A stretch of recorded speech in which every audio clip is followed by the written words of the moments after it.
क्या आपने कभी सोचा है कि राधा की मृत्यु कैसे हुई? न कोई समाधि, न किसी शास्त्र में उनका अंतिम वर्णन, न ही कोई शोक सभा, न ही कोई अलविदा। तो फिर राधा कहाँ चली गईं? क्या वे एक दिन चुपचाप धरती से लोप हो गईं या कृष्ण के हृदय में समा गईं? क्यों इस संपूर्ण सृष्टि में जहाँ हर अवतार की कथा मिलती है, वहाँ राधा की मृत्यु एक गहरा रहस्य बनी रही?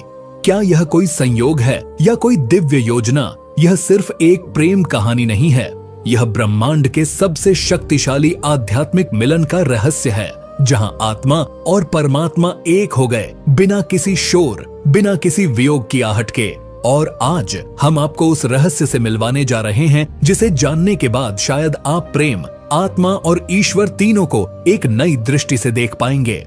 तो जुड़े रहिए, क्योंकि यह कथा एक रहस्य से शुरू होती है और समाधि की मौन गहराई में जाकर खत्म होती है। राधा की मृत्यु, प्रेम, शक्ति और आत्मा का अंतिम विलयन। आज हम जानेंगे वो बातें जो सिर्फ हृदय से महसूस की जा सकती हैं। वीडियो को पूरा जरूर देखिएगा।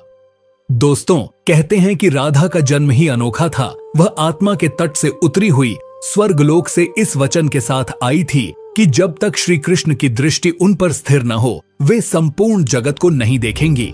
बचपन से ही राधा कृष्ण का नाता अद्भुत था। 8 वर्ष की उम्र में ही कृष्ण अपने बांसुरी के मधुर सुरों से बरसाना की वसुंधरा को मोह लेते और राधा उन सुरों में खिल उठती। यमुना के तट पर घंटों वे बस एक दूसरे के साथ गुजारते थे। कृष्ण बांसुरी बजाते, राधा सुनती और दोनों का प्रेम हर क्षण गहराता गया। लेकिन इसका सुखद दौर लंबा न चला। वृंदावन में उनके मामा कंस ने कृष्ण के अस्तित्व का समाचार पाते ही उन्हें मथुरा बुलाया। कृष्ण को मथुरा जाकर कंस का नाश करना था, पर इसका अर्थ वृंदावन और राधा से दूर जाना भी था। जाने से पूर्व राधा ने कृष्ण से 2 अनमोल वचन लिए। पहला, जहां भी रहूं मेरे हृदय में सदा आपका वास रहेगा। दूसरा, मरणोपरांत भी अंतिम क्षणों में मुझे आपकी एक दर्शन पाना न छूटे। कृष्ण को भली भांति मालूम था कि विरह में राधा असंख्य अश्रु बहाएंगी, इसलिए उन्होंने भी राधा से वचन लिया, तुम्हें मेरी याद में एक भी अश्रु नहीं बहाना है, हर पल हृदय में मेरी मीठी स्मृति के साथ हंसना। यह वादा पूरा करके कृष्ण मथुरा के लिए प्रस्थान कर गए और राधा वृंदावन में अटल रूप से अकेली रह गई। मथुरा पहुंचकर कृष्ण ने पहले कंस का वध किया, गोपियों एवं यशोदा नंदन को मुक्त कराया, फिर समुद्र तट से द्वारका नगरी का निर्माण कर प्रजा की रक्षा में अपनी सेवा आरंभ की, जिस कारण उन्हें द्वारकाधीश कहा गया। राधा कृष्ण की यह लीला हमें सिखाती है कि असली बंधन शाश्वत प्रेम के वचनों में रहता है, न कि दूरी या समय में। उनका यह मिलन और वियोग दोनों ही दिव्य योजना का अटूट हिस्सा रहे, जहां आत्मा ने अपनी शक्ति को पहचाना और शब्दों से एक ऐसा दृढ़ संकल्प वचा जिसने किसी भी परिस्थिति को बदल दिखाया। कृष्ण द्वारका, रुक्मिणी और सत्यभामा से भी विवाह करते हैं। साथ ही इनके अलावा भी कृष्ण जी की 16,108 रानियां थीं, जिनसे रुक्मिणी कृष्ण की सबसे प्रिय पत्नी थी। उन्होंने केवल कृष्ण की छवि को देखकर ही उन्हें अपने मन में बसा लिया था और कृष्ण से विवाह के लिए वो अपने भाई रुक्मी के विरुद्ध भी चली गई थी। प्रेम पत्र के माध्यम से कृष्ण को बुलाकर और कृष्ण के साथ भाग गई थी। फिर उन्होंने कृष्ण के साथ द्वारका नगरी में सुखपूर्वक जीवन व्यतीत किया और कृष्ण भी अपने दैवीय कार्यों में लीन हो गए।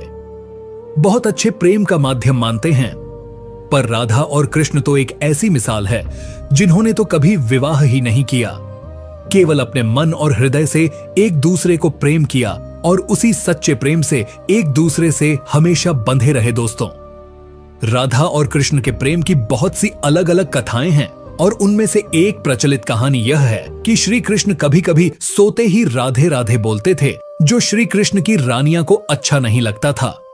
तो एक बार रुक्मिणी ने श्री कृष्ण से कहा कि प्रभु, प्रेम तो हम सब भी आपसे करते हैं, पर ऐसा राधा जी में क्या है जो आप सोते हुए भी उन्हें याद करते हैं? तो कृष्ण बोले, तुम एक बार राधा से मिलाओ, फिर तुम्हें खुद ही पता चल जाएगा और उनके लिए कुछ लेते हुए भी जाना। जिसके बाद रुक्मणी राधा जी के लिए बहुत गर्म दूध ले जाती है और राधा के महल के द्वार पर पहुंचती है, जहां वो तेज और उज्जवल स्त्री को खड़ा देखती है तो उनसे पूछती है कि क्या आप ही राधा हो? तो वो कहती है, नहीं मैं। राधा नहीं उनकी सेविका हूँ, राधा रानी तो 7 द्वार के अंदर मिलेगी। तो रुक्मिणी जी 1-2 करके ऐसे सभी दरवाजे को पार करती जाती है। दोस्तों, जब वो राधा रानी के कक्ष में पहुंचती है तो उन्हें पता चलता है कि राधा कई रातों से कृष्ण नाम जपते हुए जगती रही है और अभी ही उन्हें निद्रा आई है। रुक्मिणी राधा की सखियों से कृष्ण द्वारा मिलने के लिए कहने के बारे में बताती है तो उतने में ही राधा उठ जाती है और कहती है कि कृष्ण ने आज मुझसे मिलने के लिए किसी को भेजा है। रुक्मिणी आश्चर्यचकित हो जाती है। केवल कृष्ण जी का नाम लेने से राधा जागृत हो गई और उनके बारे में पूछने लगी। इतना ही नहीं, जब राधा को पता चला कि कृष्ण ने उनके लिए प्रसाद भेजा है तो वो बिना कुछ सोचे रुक्मिणी से वो गर्म दूध लेकर पी जाती है, जिसे देखकर रुक्मिणी हैरान रह जाती है। फिर वो राधा जी से बातें करके वापस आ जाती है। यह सब हो जाने के बाद जब रात्रि के समय रुक्मिणी श्री कृष्ण के पैर दबाती है तो देखती है कि उनके पैरों में चले पड़े हुए हैं, जिसे देखकर वह हैरान रह जाती है और पूछती है कि प्रभु, आप कहाँ पैदल गए थे जो आपके पैरों में छाले पड़ गए? कृष्ण बोले, आपने गलती से राधा जी को गर्म दूध पिलाया था, जो राधा एक ही बार में पी गई थी, जिससे उनके हृदय में छाले पड़ गए हैं और उनके हृदय में हमेशा मेरे चरण कमल विराजमान रहते हैं, जिससे मेरे पैरों में भी छाले पड़ गए। तब फिर रुक्मिणी को राधा और कृष्ण के प्रेम की पराकाष्ठा का पता चलता है कि प्रेम शरीर से नहीं आत्मा से होता है, जो हमेशा राधा के हृदय में कृष्ण के चरण कमल के रूप में विराजमान रहता है।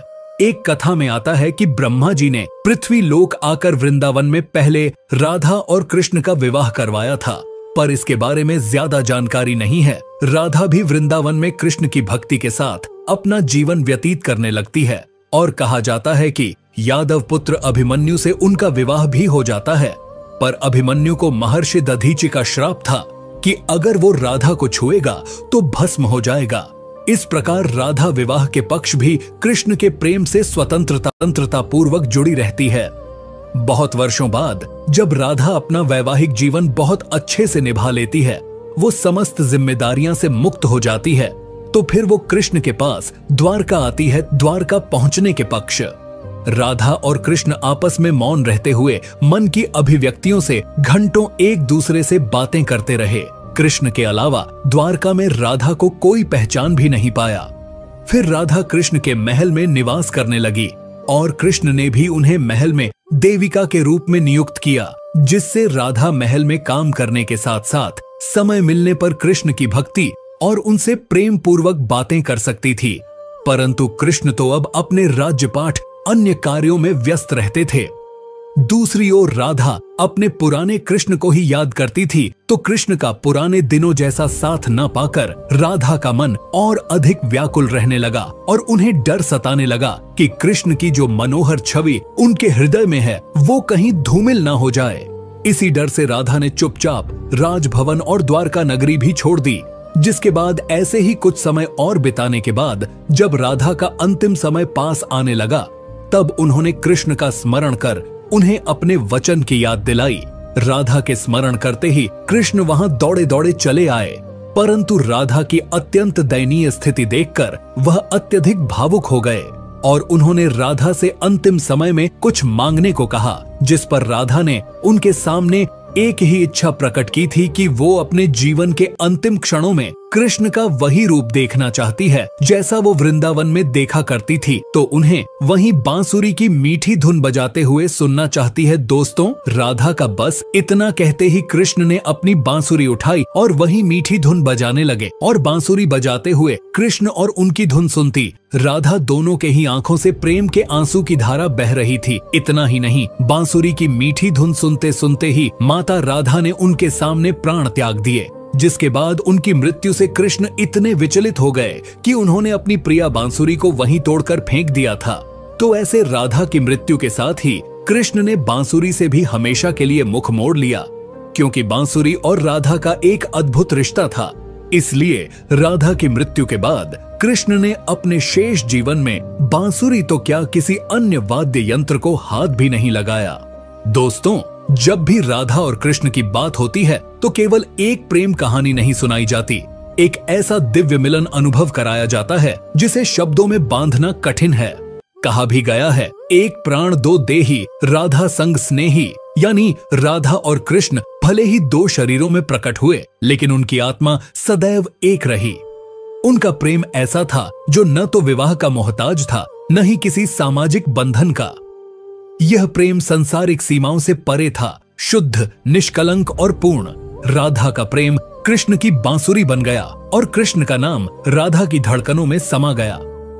उनका मिलन केवल यमुना तट पर नहीं हुआ था, बल्कि आत्मा के उस स्तर पर हुआ था जहां प्रेम की कोई परिभाषा नहीं होती, सिर्फ अनुभव होता है।